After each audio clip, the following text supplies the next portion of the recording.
pemirsa, kembali lagi bersama kami di Senja Berkah.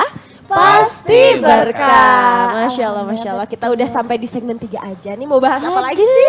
Ibu tahu nggak ibu? Sebenarnya aku apa? tuh mau bukan gibah. Aku tuh kayak Bukan mau curcol, mau iya, curcol. aku Ada mau apa, Sera? curhat kesel. Tadi kan Daratnya kayak manajer aku gitu kan. Sebenarnya aku tuh anak magang di perusahaan dia tuh.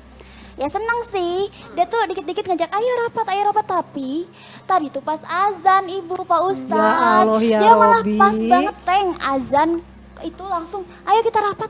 Kan Sira tuh mau sholat ya, astagfirullah Teh Dara bentar dulu sholat, tapi ini urgent gimana Ya tuh Teh Dara, kalau Urgent, misalkan Bu. Ada enggak. yang harus diselesaikan di perusahaan kami tuh, Ya kalau pas gitu. azan banget mah jangan, Mak, ya.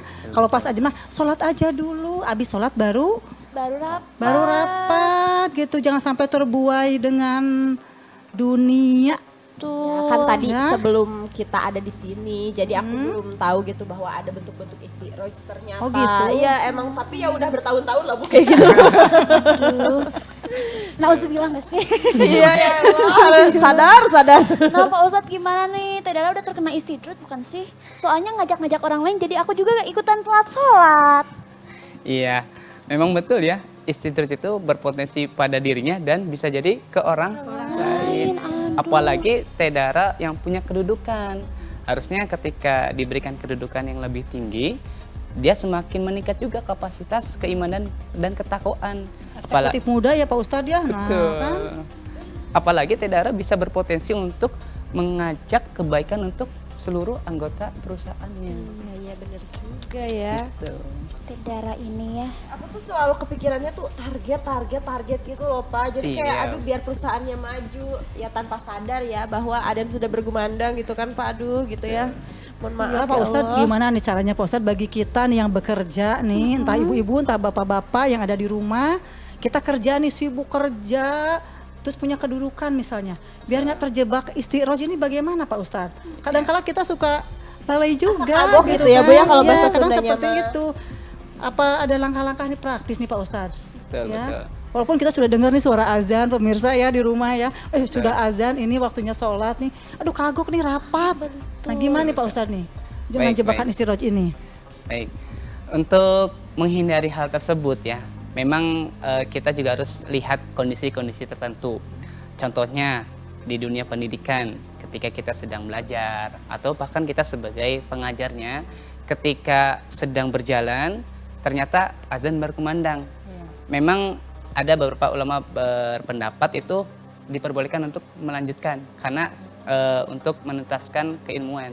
Ya, dia juga ilmu belajar tentang agama contohnya, itu juga menjadi kewajiban dia. Karena kan thalabul ilmi faridatun ala kulli muslimin, wajib. Nah, walaupun memang pada tingkatan sholat fardu ain, maka boleh juga menghentikan pembelajaran dan melanjutkan untuk sholat dulu gitu. Setelah sholat baru dilanjutkan kembali. Nah, adapun contoh misalnya tadi kedudukan punya perusahaan dan dia sebagai manajer atau yang di atasnya, itu harus sadar sebenarnya itu dikasih sama Allah, itu dikasih sama Sang Pencipta. Pada hakikatnya memang kita sebelum lahir di dunia ini kita nggak punya apa-apa sebenarnya. Kalau kita berpikir ya, Betul. kita punya apa sih? Betul. Nggak ada. Kecuali semua diberikan oleh Allah Subhanahu Wa Taala. Betul. Nah, ini upaya sadarnya itu yang kadang-kala sering lupa ya. Betul, susah juga Ibu. Apalagi yang tadi itu ya target ya. Karena pemikirannya aduh gitu, mempertanggungjawabkan banyak hal gitu. Tapi kata Pak Ustadz tadi katanya kalau misalkan untuk hal-hal tertentu pemirsa di rumah itu masih bisa, misalkan tatkala talabul ilmi, misalkan Seperti kayak makan aja. Iya. Kan contoh misalkan azan berkumandang, Iya. makan sudah tersedia, kita sedang lapar, ya makan dulu, nggak apa-apa. Nggak apa-apa ya. Kecuali makan nggak ada, Iya. kita lapar, terus azan berkumandang, sholat dulu, insya Allah lebih baik. Gitu. Mungkin di dalamnya juga niat kali Pak Ustadz ya. Betul. Ya niatnya lagi ada di dalamnya ya. Misalkan daripada nanti pas sholatnya misalkan kepikiran makan ya. Mending makan dulu ya.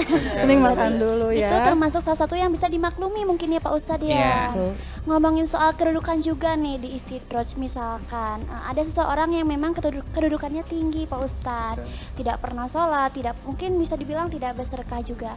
Tapi karena ingin dilihat citranya baik dengan secara sengaja juga dia tuh sedekah misalkan ke panti asuhan tapi dengan citranya baik, apakah itu bisa dibilang tolak bala istidraj atau bagaimana nih Pak Ustaz? Balaik ya banget. Kita sama-sama bersedekah ya. Bala ya. Oke. Jadi kembali lagi ya, innal a'malu binniyat. Semua itu kembali kepada niat seseorang. Oh. Kalaupun tadi orang yang dimaksud oleh Teh Syera ya, dia punya kedudukan, pengen citranya baik ya, tapi dia nggak pernah sholat, nggak pernah amal kebaikan dan sebagainya, tiba-tiba mau sedekah, sedekahnya untuk menambah citranya dia. Betul. Berarti yang dia dapati bukan pahala, cuman ya tenar saja gitu. Pengen dapat pujian ya Pak Ustadz ya. Betul. Berarti Iya juga ya Pak ya berarti ya. Iya. berarti tetap terkena istidraj ya. Iya, selama dia semakin jauh pada ajaran agama Allah Subhanahu wa taala gitu. Mungkin jadi topeng Sera itu kayak gitu tuh mungkin Nauzubillah ya. ternyata Topengnya memang. lewat sedekah, tetapi sedekahnya niatnya juga ternyata pemirsa Untuk ria. di balik niatnya ada apa gitu kan. Tapi Mungkin mudah-mudahan seperti sih itu ya. dari contoh kasus tadi, itu mudah-mudahan juga ada potensi untuk dia juga sadar sebenarnya. Itu masih mending. Masih Kalau yang sudah terlampau jauh itu bahkan mikirin yang itu tuh nggak ada. Jadi Pelit ya Pak Ustadz ya. Apa ya? iya, Pelit ya. pelit itu. Mikirin Jadi diri jatuhnya sendiri pelit, aja, mikirin Pak, diri ya. sendiri, keuntungan demi keuntungan gitu. Pelit kikir ya. Nah, kalau aku mau nanya Pak, apakah misalkan bentuk istiroj itu selalu berkaitan dengan harta? Kalau misalnya ada kemungkinan nggak sih misalnya aku tuh orangnya keras kepala sekali gitu ya, terus punya pasangan yang baik yang sabar sekali, apa itu juga bisa jadi bentuk istiroj Pak? Oke, jadi bentuk istidraj itu adalah nikmat ya, nikmat yang Allah berikan dan saat yang bersamaan kita bermaksiat pada Allah. Contoh misalkan Teh Dara punya pasangan ya, punya pasangan, kemudian Teh Dara sebagai istrinya.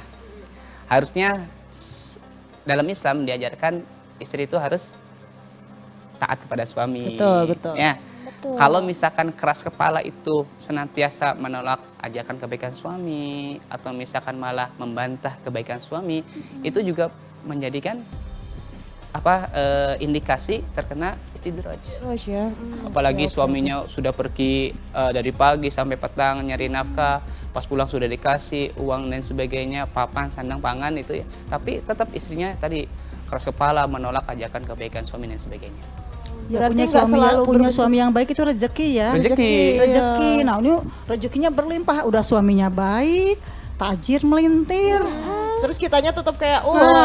Nah, Tidak mau ibadah. Iya, betul itu berarti. Soalnya Jadi kadang bingung sih, itu tuh istiroj itu bentuknya apakah berbentuk harta dan tahta doang atau misalkan ada juga terkait kan orang baik juga sebenarnya rezeki kan Pak gitu. segala macam rezeki ya Pak Ustadz, termasuk kesehatan mungkin Pak Ustadz ya. Iya, Ya, kesehatan, kadang kita Bu. suka abai ya. betul. Kalau lagi sehat mah lupa misalkan. Kalau lagi sakit, aduh berdoa ya. Pas udah sehat tuh bodo amat. Pada intinya memang istidraj itu lebih apa yang melekat pada kita. Oh gitu Pak Ustadz. Ya, jadi wayahna ya, kita harus sadar apa yang melekat dalam diri kita ini, apakah berpotensi terkena istidraj atau bukan. Baik dari ujung kepala sampai ujung kaki. Begitu. Ternyata seperti itu. Jawab ya, iya. Mengerikan sekali. Jadi segala kemudahan jangan jadi Jangan jadi kita lalai gitu. lalai.